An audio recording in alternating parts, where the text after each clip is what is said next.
I'm joined today by Wairau Mayor Craig Little. Kia ora, Craig, and thanks for joining me. Kia ora, Andrew, and thanks for letting us have an opportunity to talk to you. No, it's always good.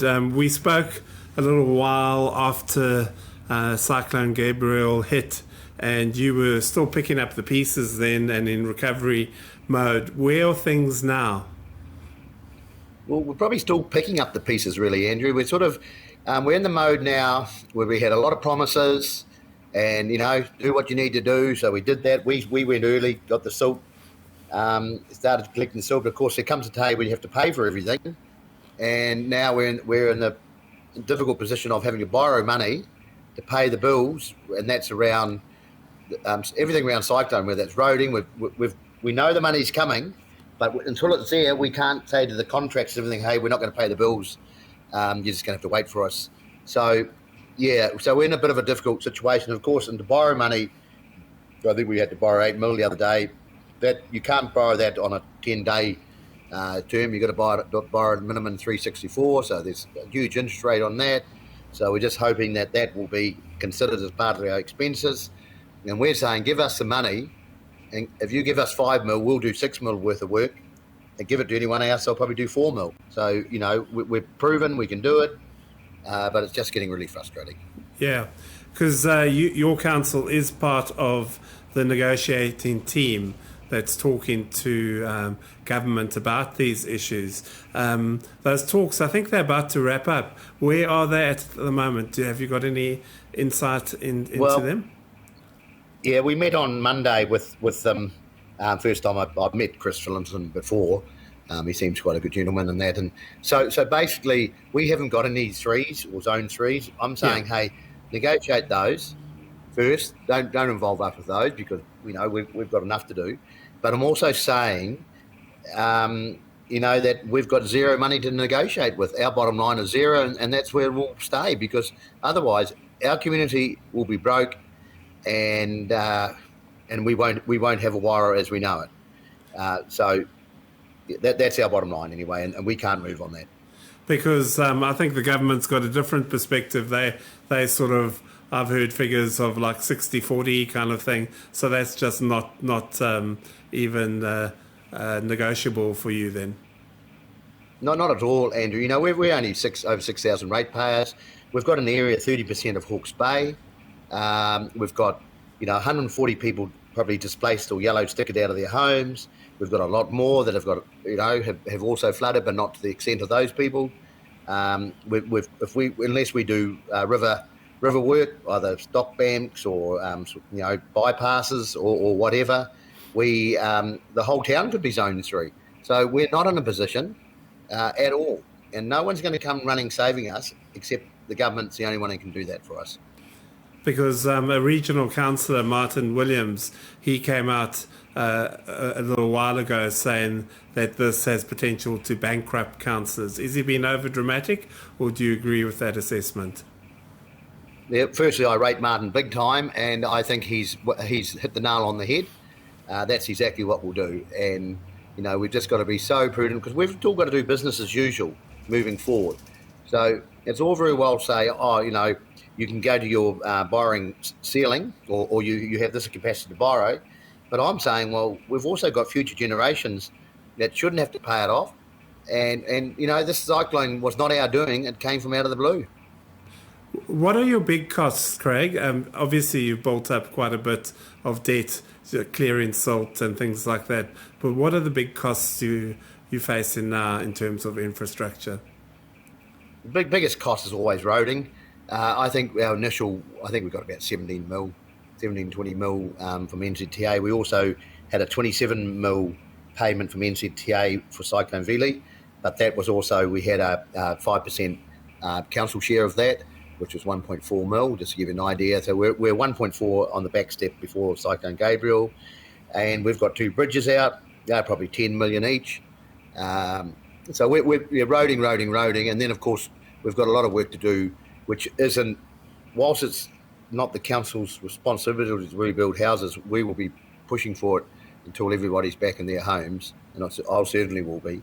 So there's a huge cost to our Wairau community too, to get this money and to get these people. whether you're insured or uninsured, into your homes. Yeah. And it just we'll get on to the people and the houses, but just in terms of the roads.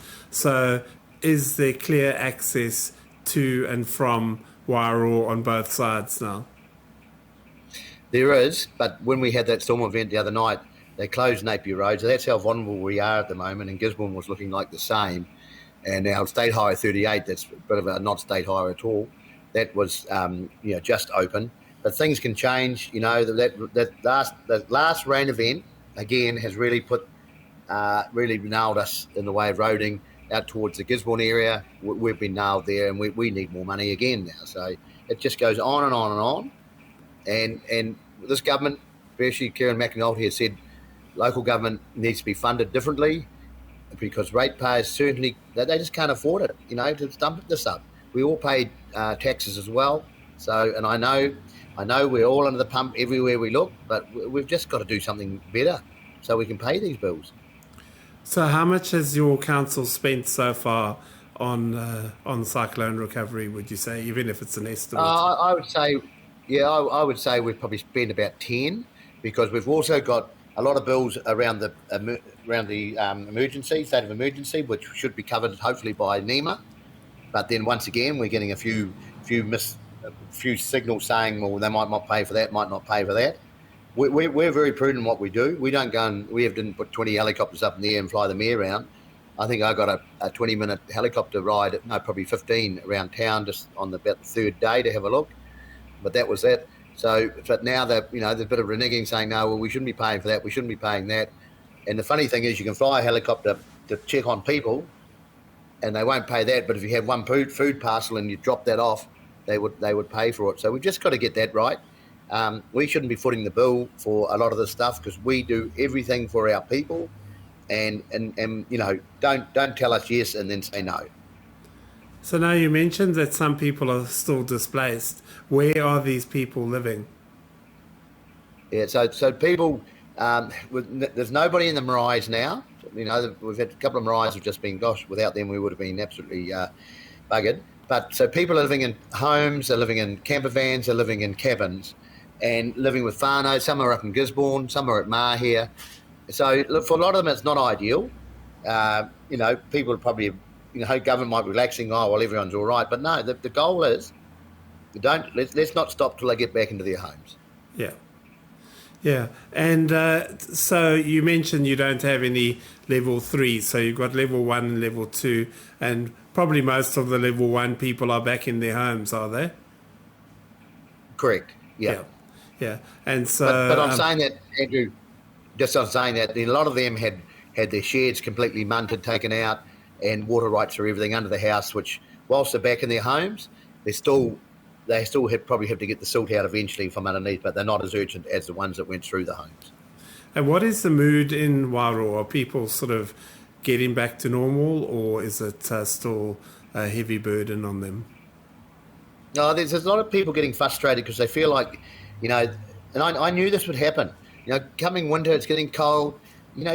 As much as you love family and friends who you're living with, you get sick of each other. Yes. And they probably don't want to be a burden on friends and family as well. So there's probably a bit of angst there. They just want to get on with it, get their homes dried, start rebuilding. So the mood's pretty good. Well, Hawke's Bay Regional Council came and talked to us about the zoning, and we did a combined meeting. But I think because we went out early and picked up silt, picked up their rubbish, that was a big help, because they could see that we're doing as much as we could. And I've got to say, the government have guaranteed that to be paid, but we don't want to be paying anything in advance and waiting for government money. We need the government money now, ready to be paid. Yeah. And have you articulated that to them? 100%. And we could certainly use, I think we've got about 9 million total for silt removal on that. If we had that in our bank account, we might not necessarily have to borrow. We could have smoothed that out and had it earmarked, but smoothed it out to pay all these cyclone-related expenses. But now we have to borrow to wait to get paid, and that's probably not how things should be. Now, a lot of councils are dealing with annual plans and that now.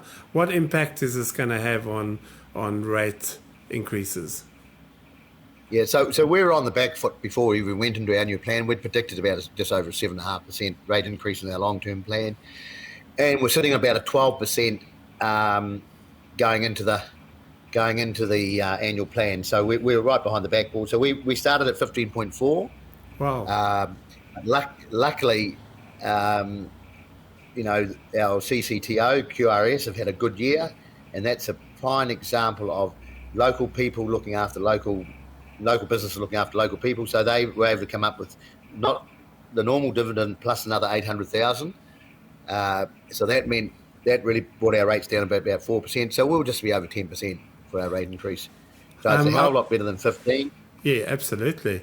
I've noticed that some councils down here in Hawke's Bay are looking at sort of separating out the costs and having a sort of one-off charge, so the actual rate is lower.